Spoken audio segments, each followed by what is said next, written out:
Bob Sneddon, it's our town. We're at the Florence Events Center live. We're going to be here until 7 o'clock tonight. We're talking with a whole bunch of candidates for public office. May 16th is the election. And I think we all know that by now. You have your ballots. Bill McDougall, one of the candidates for school board, brought something up a little while ago that bears repeating. There were 12,000 votes that were not counted. I can't remember what his... 1,200 votes, excuse me. What's a zero? Anyway, a lot of ballots were not counted because people forgot to sign the back of their envelope. So that's the key right there. There's a secrecy envelope. You put your ballot in there, put it inside the mailer, and then you sign the back of the mailer. And when you sign your name, make sure it's the same name that's printed on that envelope. If you picked up your spouse's by mistake, you're going to invalidate both of you. So. All right, Siuslaw Valley Fire and Rescue is governed by a 5-member board of directors, and this year there are 2 open positions on the board. And this is a good one to come right after the Western Lane Ambulance District, because we've all heard the intergovernmental agreement that was enacted within the last year, and I think it's become a bit of an issue as well. Two races are contested, and we have Ned Hickson and Crystal Farnsworth in the room, and they are running against each other, and then Ron Green and Marvin Templer. And we're going to start with Ned. Do you have a microphone over there? No, I don't. Okay. Ned Hickson, just give me a couple minutes. Who is Ned Hickson? Why are you running for the fire board? Well, the reason I decided to run for the fire board, and this is, I've been on the fire department for about 5 years as a volunteer, and I realized that, and there's my daughter over there, my oldest, she had graduated, had 3 more kids in high school, and I realized, I was the kind of volunteer who tried to go on every single call. It didn't matter if it was holiday, family dinner, whatever. And I realized I was really missing a lot of my kids' stuff. 3 more years, they're all going to be gone. And so I thought, I can't get that back. And so I decided, maybe what I could do is to be part of something that it means a lot to me, is to get onto the board, contribute what I can based on my experience as a volunteer firefighter, my business experience as a corporate chef, and then my many years in the community. Thought could bring something to the board that would be unique. And by the time my term would be up, my kids will all be graduated. At that point, I could either go back to being a volunteer or serve again on the board. So that was the original reason why I decided to run for the board. And at that point, that was a while back, and at that point I didn't realize it was going to become such a big deal. But it has, and that's okay too. I think there's things that need to be addressed, and so that was my original reason why.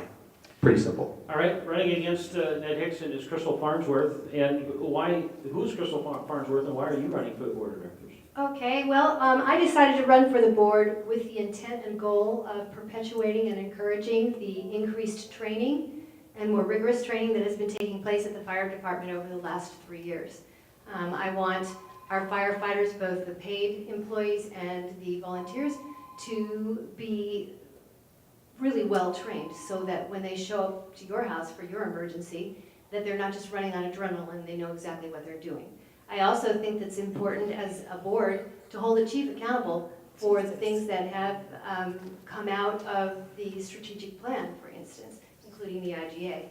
And so, there are things, goals and initiatives, objectives within that document that we need to be aware of and stay on it. Crystal, in my experience, when somebody says, well, I'm running because I want to make sure that we keep doing this or we continue doing that, do you feel that there's a threat to the level of training that you're referring to? Well, I think that the training is better now than it used to be. It's less redundant, it's more rigorous. And so I don't want to make sure that continues. I want to make sure that that continues. Yeah. Yes. Do you feel that there's a threat to that? I do. Yeah, okay. How do you see that? What sort of way do you see that? Well, I think that there are those who don't appreciate the kind of program that Chief Jim Langborg has put into place and would prefer to return to the way that it was done before. And I think that, when he came, I was still with the fire department. I was with the fire department for 6 years. And I feel like there was an uptick in the training. And it was hard work. And there were people that objected to the hard work. And people who felt that it was too much. It was taking time away from their families, or it was something that they didn't want to do. But I feel that it's important. I think that it's the right thing to do. Ned, I want to draw you back in here, ask you the same question. I mean, she talks about the training. There's been a change in training and volunteer support over the last few years, do you feel? Yeah, and contrary to some of the things that have been said out there, I have never once said, I think we need to train less. I think that we don't need to work so hard. That is not the point. I do agree. There are things that the chief has done that I think are good things. And somehow it's been painted as me being an anti-chief. And I think some of that comes from a meeting that was held a while back when the chief was reinstated, and there was a huge community thing, and it was held at the fire station.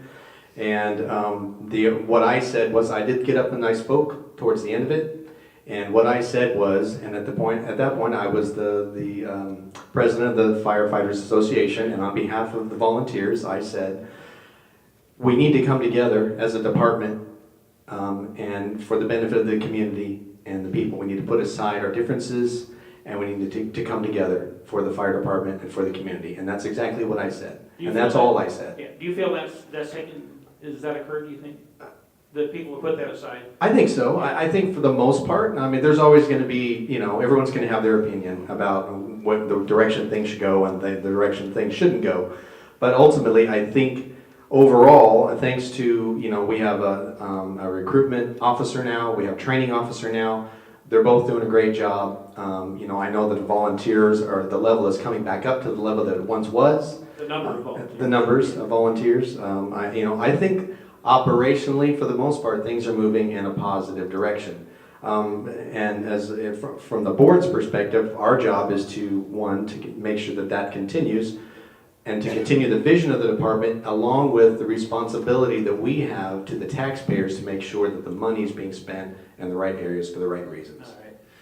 Crystal, you probably want to add something. I would like to add something, and Ned, I respect you very much and like you very much as a person. I was at that contentious meeting 2 years ago, and Ned says that he was speaking as the association president for the association. Well, I was a member of the association at the time, and I'm sorry, but you weren't speaking for me. So, you have to poll a group of people in order to be able to speak for them. Yeah, but I think my point was not to get up there and tell everyone that I don't like the chief, and the only solution to the problem is to get rid of the chief. Hold it, guys. Let me interject here. In fairness, though, what he said, and I went back and reviewed my notes, was we need to all move forward. We all need to get along. And I think that's a good idea. Okay, so from that respect, he was saying what. Now, maybe it was because of where he was standing in the room, or something that somebody may have said before or after, but in fairness, I mean, I want to be fair to Ned here. The statement he made that thing, because I went back and looked at my notes and stuff on it, he did not say, I want to get rid of the chief. I never said he did. Yeah, but I just... Someone is. I never said he did. I know, but I also want to say, you just said he was not speaking for you. Well, he wasn't speaking for the association. There were a number of people there who said, you're not speaking for me. Yeah, okay. I think there are a lot of people who felt that my saying, I think we should all get together and move forward, would speak for a lot of folks who were there. That was my point. I was trying to get, we're hanging up on that one point. So that's just an indication of the contentious nature of this in small town politics, unfortunately. So I want to talk to Ron and Marvin here real quick. So Ron Green, same question I asked to start off with these two guys. Why Ron Green, and why do you want to run for the fire board? You're not a previous volunteer. No, and I should say, first of all, that all three of these candidates are, and I appreciate their service, Marvin, Ned, and Crystal. I'm not a firefighter. I'm a 28-year banker, and as I look at why I ran, there are two very important members of this board that are stepping down, John Scott and Lori Gates.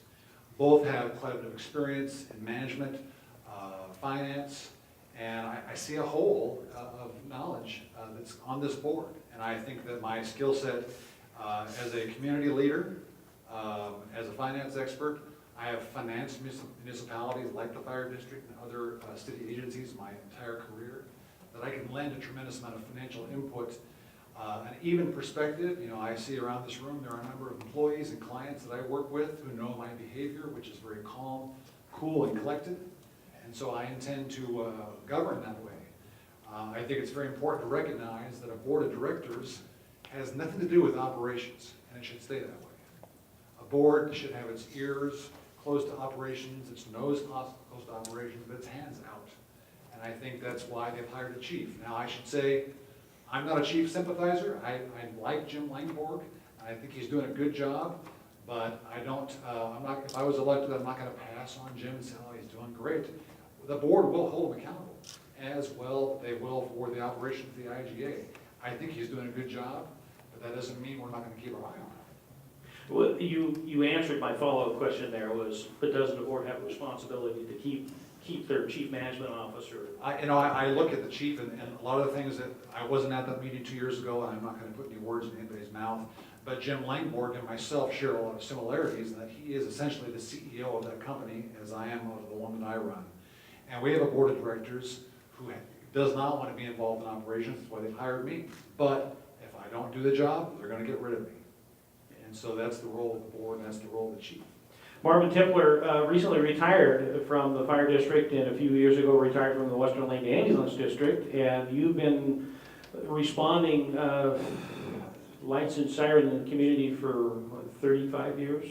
But hold on. Yes, 35 years is the correct So- number. So let me ask you, you started off as a fire volunteer, and then became a part-time paid chief officer, and then eventually a full-time chief officer, is that correct? Assistant, yeah. That's correct. Yeah. You've devoted 35 years to this. Why do you want to do more? It's in my blood. I started with the fire department when I was 17 years old. One of Ann Stomlich's neighbor's houses burned down, and the fire department came back and did a burn alert on it. And Ann's son Jim and I, we all watched. And Lorraine Ray came and handed us applications. And we said, we're 17. She said, so? We joined, and it was the best thing I ever did. I say it's the best thing I ever did. My family may say different. Ned, you made a wise choice. Ned talked about those things. Yes, my family, my dedication to this community, both the ambulance department and the fire department, was at the cost of my family. My children still remind me to this day, remember when I was 7 years old and I hit that home run? Yeah, no, you don't, Dad, you left right before it. And I think I just need, 27 years I did that as well, and I'm constantly reminded of, you remember Christmas Day 1983, Dad? No, I don't. I was at Moe's with you, Yes. and we weren't eating dinner. No, we weren't.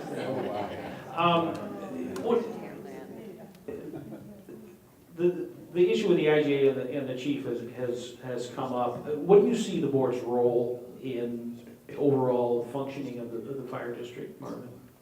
The board sets policy, Yeah. sets procedure, it sets a budget and guidelines. You know, this IGA is we've had other intergovernmental agreements in the past. This one here is something that I'm really confused. And you know, I guess I should have became a banker, because I heard we're getting ready to pay off our fire station. Mm-hmm. We're getting ready to pay off our ladder truck, and we're getting ready to pay off 2 of our newest engines. That's going to free up roughly $350,000 a year.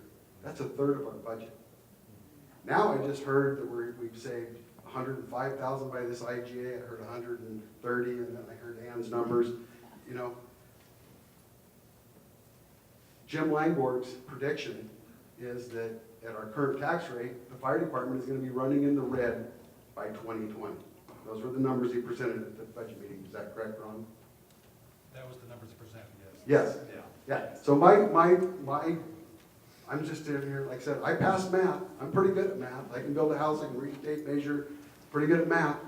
If we're gonna not have $350,000 worth of payments, a third of our budget freed up, and we're saving all this money with this IGA, how are we gonna be running in the red by 2020? And a wise man once told me, he was a manager of the ambulance district, Bob Barbie. He was a CPA and a retired city manager. He said, Marvin, look at bars and graphs really close. He said, figures don't lie, but sometimes liars use figures. And on that note, we're going to take a break here real quick. This is Our Town. We're talking with candidates for fire district, and Before we go to break, now, I double checked, it's 2.2 million, as I thought the current year budget for the fire district. You mentioned $1 million. Is that, oh, well, we'll look at, So a sixth of the budget. a 6, okay, all right. So, hey, I throw numbers out that off the top of my head that are not right all the time myself, so. We're talking with fire district board candidates, Marvin Tipler, Ron Green, Crystal Farnsworth, and Ned Hicks. We're gonna take a break and be back and continue the conversation, and we'll just see where it goes. Maybe we'll have to call for a third alarm, I don't know. We'll be back in 2 minutes, right after this, on our town.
That's the right one.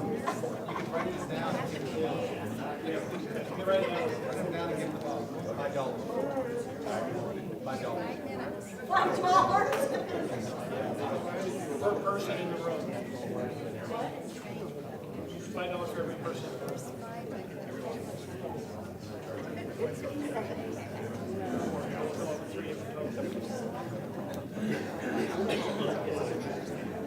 Welcome back to our town, Bob Sneddon. Talking with candidates for Fire District Board of Directors, and there are two races. And, you know, it's been some time since we've had contested races in a lot of things, school board and fire district, ambulance district. So, I mean, from one standpoint, it's good that there's a lot of people involved, but the one, and I think everybody in the room will agree, no matter what your opinion is, but the other thing is it brings up some issues that are uncomfortable to talk about, and it brings up some disagreements. Sometimes people deal with disagreements in different ways.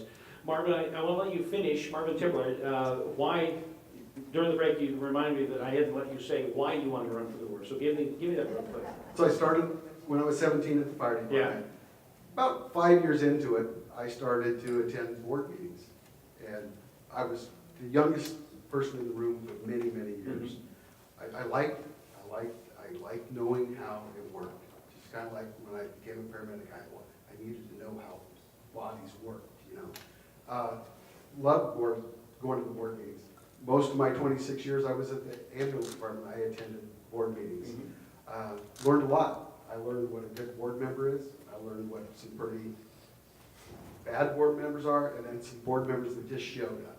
You know, you got 3 different kinds of board members. Ones that are into it, ones that are just a yes person, ones that are just show up just because they got the position. Mostly all these positions were uncontested. I decided probably 30, 25 years ago that I was going to be a board member. When I retired, I was going to be a board member. I always respected the board members that gave up their time, just like a volunteer firefighter, to be on the board. It was great. I had no idea that when I retired, there would be a contested race, and such a qualified candidate would be running against me. I have nothing but great things to say about Ron Green. I just think I got a little bit more fire experience than he does. Okay. During the break, I had somebody come up and ask me, you know, we were talking about this 3 years ago, and put our differences aside and behind us. And quite honestly, that not everybody's familiar with what we're talking about. So let's go back in time. It was 2 years ago, right after a board election. John Carnahan was elected to the board of directors of the fire districts. It was elected president or chair of the board of directors. And his first move was to make a motion to fire the chief. Came out of the blue. Everybody in the room did a double take, I understand. And there was a second on the motion, and actually there was quite a bit of discussion, but by the end of the evening, it had been decided that a majority of the board said, yes, we want to fire the chief and terminate his employment. Subsequently, a couple of weeks later, or within a week, there was another public meeting, and there was a lot of testimony in favor of keeping the chief, and there was a lot of testimony opposed to keeping the chief. But that's essentially what we're talking about. And the explanation from John Carnahan, the board chair at the time, was we want to go in a different direction. He never, ever explained anything other than we want to go in a different direction. You were employed at the time, and so you didn't speak out publicly one way or the other because you're talking about your boss, Mark, and I'm talking to Marvin Tipler right now, so we'll just start with you and go back around the room. Did you see as the issue with Chief Jim Langford at the time? I still to this day feel that he's not a good fit for this community. Okay. He's leading us in the wrong direction. I think in very short order, we're not gonna be able to afford this fire department. I think we're going in the wrong direction. We're going way too fast and the wrong way. Right now, we have a What is the halftime, right now, with this IGA, we have a halftime fire chief, and we have a halftime administrative HR person, office person. Very inaccuracies in payroll, in accounts payable. We went from a full-time fire chief and a full-time HR person, finance person.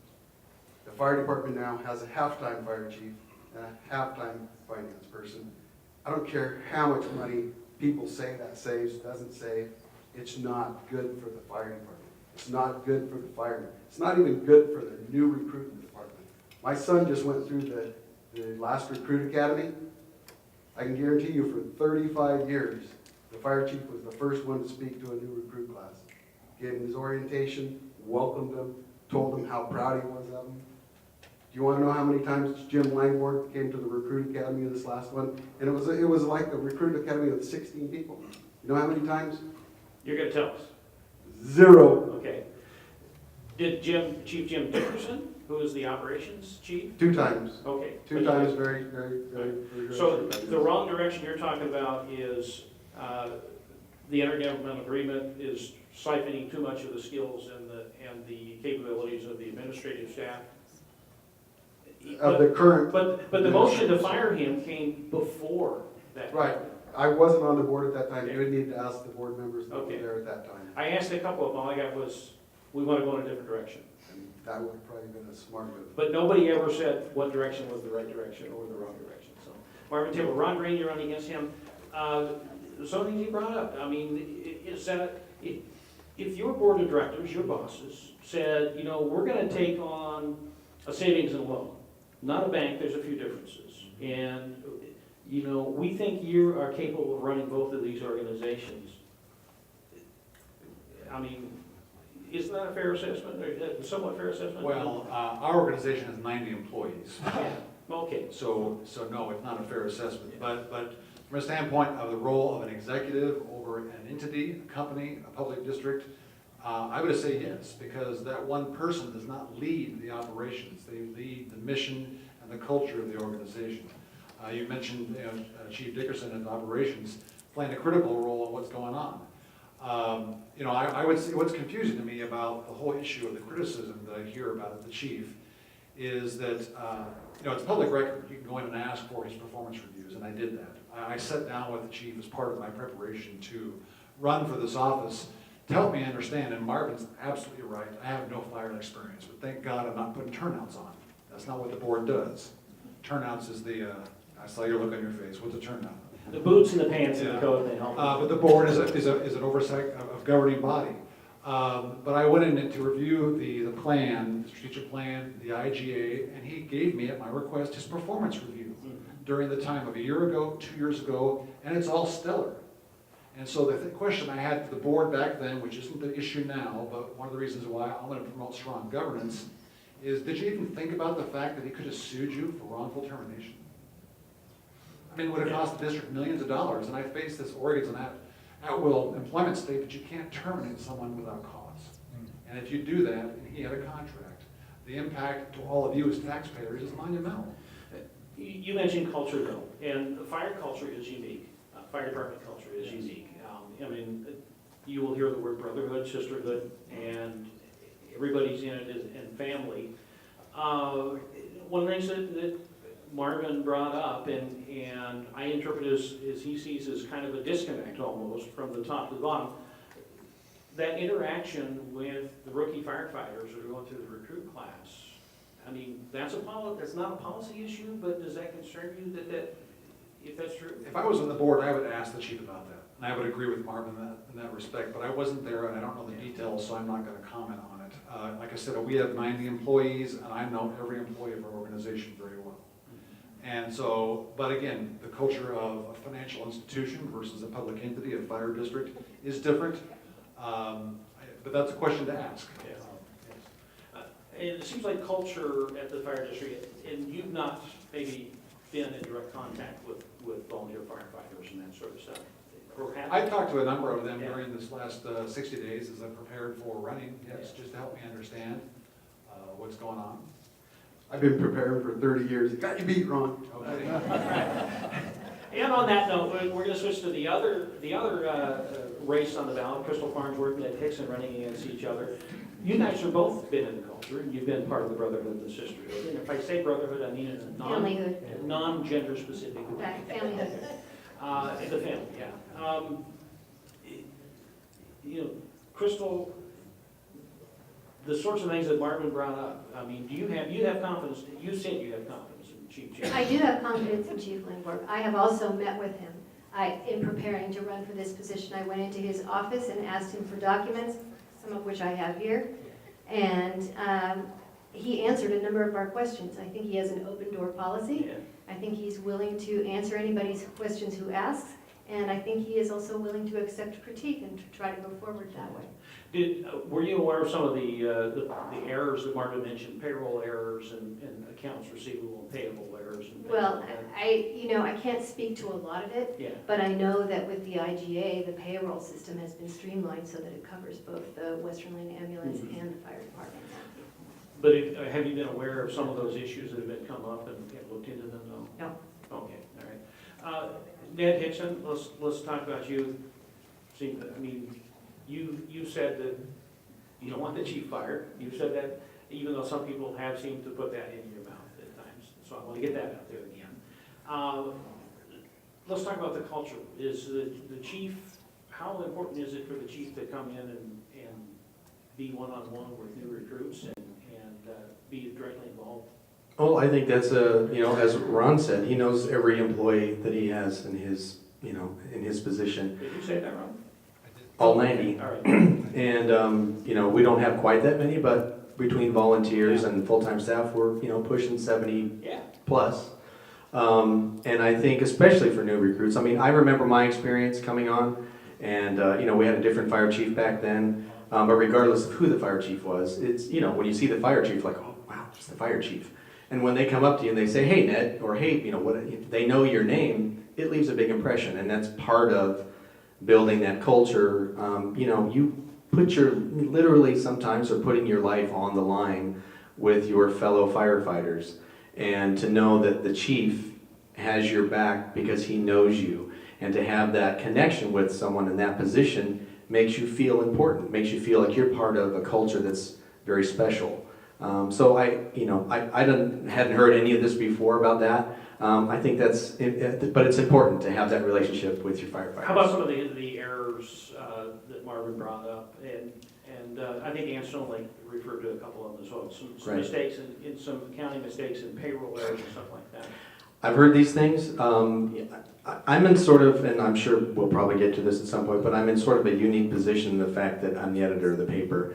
I have to be very careful about the things that I'm quote unquote investigating or looking into. I've been trying very much to stay out of the political part of it, and just run on my merits and let people vote for whoever they believe has the most merit. And so I've not been digging into details about that sort of But thing. you have people on your staff that We have our city beat reporter, Jack Davis, my features editor, Chantel, who used to have Jack's beat, is overseeing Jack. You know, their stuff they're working on, I'm not really involved in it at this point. But that's your professional capacity, but as you running for board though? Again, I'm in a unique position because I have been, anything that I do is scrutinized, and so if I start digging into, you know, the Western Lane Ambulance District or this or that for my own benefit, then suddenly it's, oh, well, it's not just for his, it's for the benefit of the newspaper. So I've been if I get on the board, those are things I feel like, okay, now I have a green light to look into these things because I have a vested interest and a responsibility. Yeah. Crystal Farnsworth has been dying to get into this conversation. Oh, you look, I read by. I'm waiting for your question. I'm reading by. Did you have something you wanted to add or respond to? Well, when you were talking about, the chief getting to know people personally, I know that when he first came on, he was a new kid on the block, and so he had to go out of his way to get to know people in order to be respected in any sort of way. And I just recall the Tuesday night drills that we have, and sometimes we were at our own stations where he would come around and visit with each of us individually. And I remember him spending time with me. We were shagging hoses, and that's what we were doing at Station 4 that night. And he spent a lot of time with me, so I felt like he was really interested in me as a person and in developing my skills. All right, well, I'm quickly running out of time, and I just want to give just about 30 seconds to let each one of you wrap up. And so, Ron Green. Wrap it up, Yeah, right? yeah. Okay. You don't have to say anything if you don't want to. But no, I will. I think that, I'm, again, appreciative of the service of the three people that are here today. But what's important for me is that I think this board needs some level of independence that is not close to fire operations. So clearly, this seat is going to be filled by someone with a firefighter. And the seat he's pointing at. Yes, for those on the radio, I'm pointing to my left. And so I'm with a finance background, a community interest background, and clearly independence from that, I can govern objectively. And I question whether those that have concerns about the chief can govern objectively when that's their job. Marvin Tippler, final words? Been serving the community for 35 years, both as a paramedic and a firefighter. I'd love to continue to serve you guys. Always have made my decisions in the best interest of the district and taxpayers. Ron is a great guy. You're going to win no matter who you vote for. Okay, well, there we go. And I think there are people who would say on the other race, it applies the same. So, Crystal, final words. I'm going to get into the Final words. Okay. Well, what I'm really interested in at the fire department right now is the direction that the strategic plan is taking us. And it's a plan for 5 years that started in 2015 and is going forward in 2020. And I like the results that it's producing already, which have to do with grants and mutual aid and training for active shooters and increased volunteer training. Those kinds of things make me happy, and so I want to perpetuate that. All right. Ben Hickson, final words. I just want to say that my intention of getting on the board is essentially to help the fire department achieve whatever the vision is that we want to achieve with responsibility to the taxpayer. And we didn't really talk about the IGA too much, except for the fact that I do believe operationally it makes a lot of sense if we can make that part work. I have a lot of questions about the financial part. I'm not for it. I'm not against it. And I think no one really knows. Obviously, I have another number from last week that's different than the three we talked about today. No one really seems to be able to nail it down. And so I think it's irresponsible to come on saying, I'm ready for a green light when we don't really know. So that's where I'm coming from with that. All right, Ned Hickson, Crystal Farnsworth running for one position on the Siuslaw Valley Fire District, and Ron Green, Marvin Tippler. Thank you all four for coming in. Thank you. During the last break, I had somebody come up and also ask me about the numbers and, why do we have three numbers? Isn't it just simple as expenses and income. And I asked the gentleman, I said, are you very familiar with public finance? And he said, no. And I said, that's it right there. It is so mega complex. And some cynics would say, well, it's that way to hide it from us. And some would say it's that way because it's of competency levels. And some would say, well, that's just the nature of the beast. So thank you for coming in. We're going to take another break, be back. When we come back, stick around. We, in our let's see, I can't remember what they used to call it. But it's the grand finale. That's it. We're going to have a battle royale, I guess. I don't know. Board of Siuslaw commissioners will be coming in. But we're going to be talking with them. We'll be back in 2 minutes, right after this on Our Town.